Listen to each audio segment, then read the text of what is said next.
सुप्रभात मित्रों। आज मैं आप लोगों को बताऊंगा कि पीएफ फैन के वाइब्रेशन के क्या क्या कारण हो सकते हैं और इसको पूरा ट्रबल शूटिंग करके बताऊंगा। हमारा एक पीएफ फैन है जिसमें एक प्रॉब्लम आ रही है कि हर 6 महीने के बाद पीएफ फैन की बेयरिंग चली जाती है। मगर एक और पीएफ फैन है, हमारे यहाँ 2 पीएफ फैन है, दोनों पैरेलल में चलते हैं। मगर दूसरे पीएफ फैन का 2-3 साल हो गया, अभी तक बेयरिंग गई नहीं है। सिर्फ पीएफ फैन जो 1 नंबर वाला है उसकी बेयरिंग जाती रहती है। तो अगर ऐसा कुछ हो रहा है तो उसमें हम क्या क्या चेक करेंगे, जल्दी से वीडियो को स्टार्ट करते हैं। देखिए, मैंने ऑलरेडी टॉपिक डाल रखा है PF and vibration reason and troubleshooting. इसके बारे में मैं आप लोग को बताऊंगा कि वाइब्रेशन के रीजन क्या क्या होते हैं और उसको ट्रबल शूटिंग कैसे करनी है। और हमारा प्रॉब्लम क्या आ रहा है, जो मैंने अभी बताया था कि हमारा 70 टीपीएच का बॉयलर है, उसमें जो पीएफ फैन 1 है उसी में हर 3 महीने पे वाइब्रेशन जो एकदम से चालू हो जाता है और बेयरिंग जो है वो जब हम चेक करते हैं तो बेयरिंग हमें फॉल्टी मिलती है। तो देखते हैं कि इसके और भी क्या कारण आ सकते हैं वाइब्रेशन जो है वो इंक्रीज होने के, और वायरिंग भी क्यों जा रही है ये भी देखेंगे। अगला पॉइंट में थोड़ा मैंने और अच्छे से डिस्क्राइब किया है इसी प्रॉब्लम को कि जो वाइब्रेशन है वो पीएफएन नंबर 1 में आ रहा है, ठीक है। और 3 से 6 महीने के बीच में ये बेयरिंग हमें रिप्लेस करने का वो हो जा रहा है।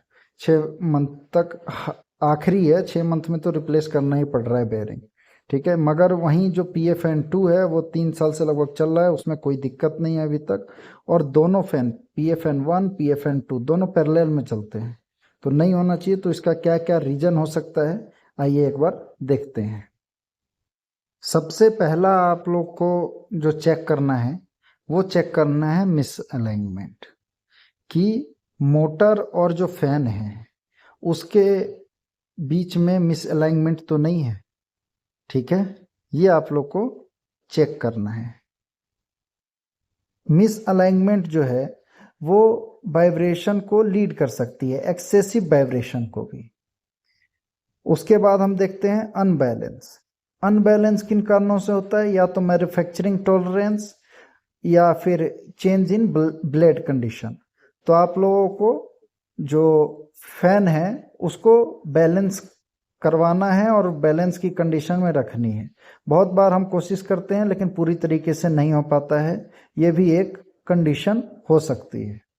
इसीलिए बैलेंसिंग चेक करना बहुत जरूरी है। अगला पॉइंट है बेयरिंग क्वालिटी।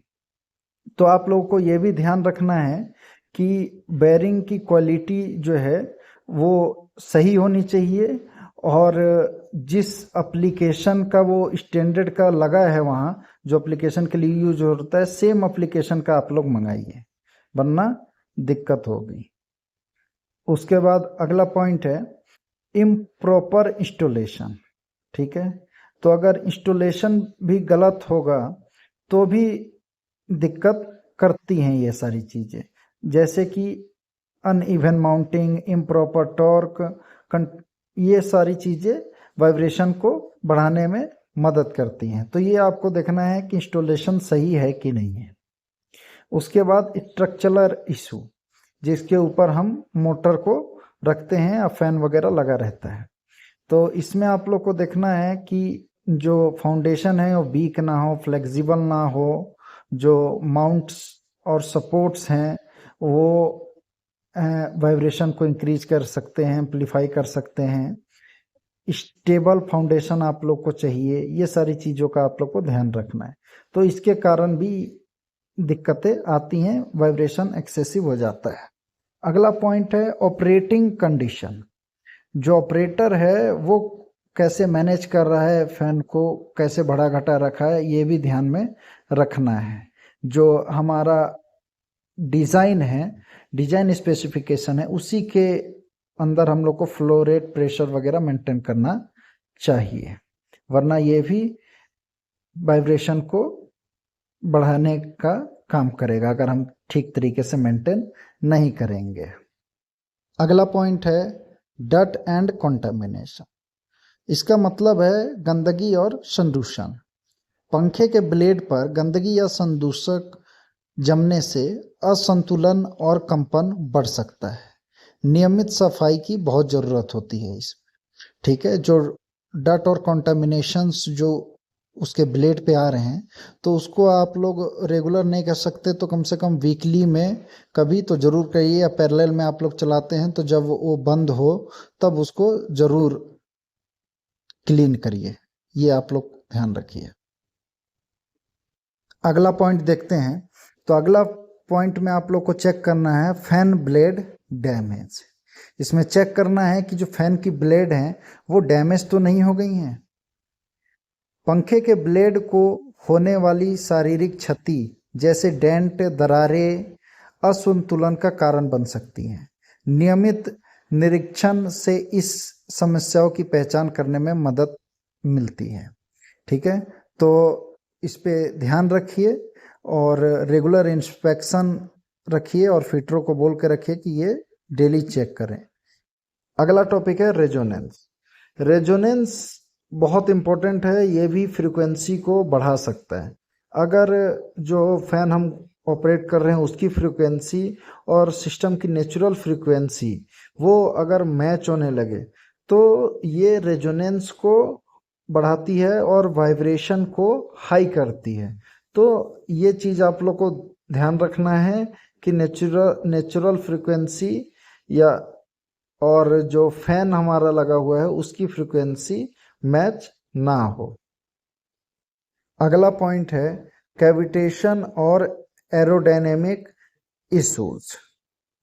ये भी वाइब्रेशन को बढ़ाने का काम करते हैं। अगर इम्प्रॉपर एयर फ्लो पैटर्न रहेगा और कैविटेशन उसमें बढ़ेगा तो लोड जो है वो फ्लैक्चुएट होगा फैन में, और ये चीज़ क्या है कि वाइब्रेशन को बढ़ावा देगी या वाइब्रेशन का प्रॉब्लम जो है उसको क्रिएट करेगी। तो इसलिए इस पे भी ध्यान रखना है कि कैविटेशन और एरोडायनेमिक इश्यूज भी ना सामने आए। देखिए जितने भी पॉइंट बता रहा हूँ बहुत महत्वपूर्ण पॉइंट हैं। ये किसी भी फैन में काम आ सकते हैं, जरूरी नहीं है कि सिर्फ और सिर्फ पीए फैन में काम आएंगे, दूसरे फैंस में भी काम आ सकते हैं। तो आपको अगर ये चीज़ पता होगी तो आप आसानी से ट्रबल शूटिंग कर सकते हैं, तो इस चीज़ का ध्यान रखिएगा। अगला देखिए शाफ्ट साइज और शाफ्ट ट्रूनेस। तो ये चीज़ को भी आपको चेक कर लेना है कि शाफ्ट का साइज अकॉर्डिंग टू डाटा है कि नहीं, शाफ्ट का ट्रूनेस सही है कि नहीं, ये चीज़ चेक कर लेना है। अगला पॉइंट है बेरिंग क्वालिटी। बेरिंग क्वालिटी मैंने पहले ही बताया था, इसको बहुत प्रॉपर तरीके से ध्यान रखना है कि अकॉर्डिंग टू एप्लीकेशन उसी के लिए कि कुछ भी लगा रहे हैं। उसके बाद है एयर फ्लो डिस्ट्रीब्यूशंस और डक्ट वाइब्रेशन, ठीक है। तो ये भी देख लेना है कि एयर फ्लो का जो डिस्ट्रीब्यूशन है वो ठीक से हो रहा है कि नहीं, और जो डक्ट वाइब्रेशन है वो डक्ट ऐसा तो नहीं कि डक्ट में ही ज़्यादा वाइब्रेशन है, ये भी चेक कर लेना है। बेरिंग एज हाउसिंग मॉडिफिकेशन, इसको भी अगर ज़रूरत पड़े तो इस पर भी ध्यान रखना है। आशा करता हूँ मित्रों कि ये वीडियो आप लोग को बहुत पसंद आई होगी। अगर ये वीडियो पसंद आई हो दोस्तों तो चैनल को सब्सक्राइब कर लीजिए, वीडियो को लाइक करिए और कमेंट करके बताइए कि आप लोग को ये वीडियो कैसी लगी। एक हमारे जानकार ही थे जो इस वीडियो को बहुत रिक्वेस्ट कर रहे थे कि एक बार ट्रबल शूटिंग बताइए किसी भी फैन वगैरह की कि कैसे करते हैं, तो मुझे आज मौका मिला तो ट्रबल शूटिंग के साथ में सारा कुछ बता रखा है। तो चलिए आज के लिए इतना ही, फिर मिलेंगे नेक्स्ट डे नेक्स्ट वीडियो में। Thank you.